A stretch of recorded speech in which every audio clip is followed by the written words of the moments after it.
Well, there's so much focus on the other side of how many new programs they can come up with and how long they can extend those programs into the future, that there's not been the kind of focus we've got to have eventually on how do you fund the government. I think there are two big obstacles apparently to moving forward.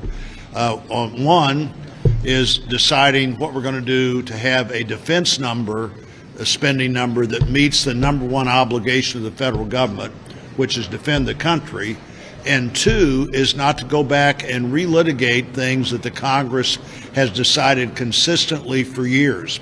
I read just last week Democrats saying, well, the Republicans want to put all kinds of new report language in these bills, and that's just not true.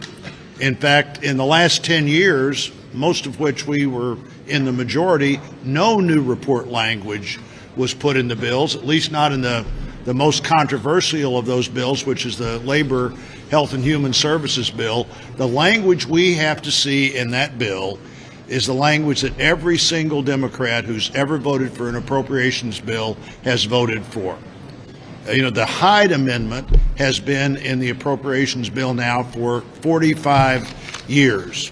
OSHA exemptions for small farms have been in the bill for 45 years. OSHA exemptions for small businesses have been in the bill for 45 years. NLRB farming exemptions have been there for 45 years, and in one form or another, they've been there for 73 years. The Weldon Amendment's been there for 16 years.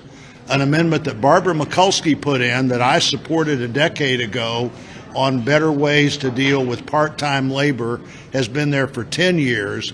Nothing added since then. These bills clearly can't pass without that language in there, and it's not in there in the bill that the House has voted on and sent over. We need to get realistic about what has to be in the bill, and then we have to get realistic about the top line numbers and move forward. I think it's going to be very hard now with everything Democrats have put out there on their agenda to have a permanent spending bill for the year that began October 1 of this year by January 1 of next year.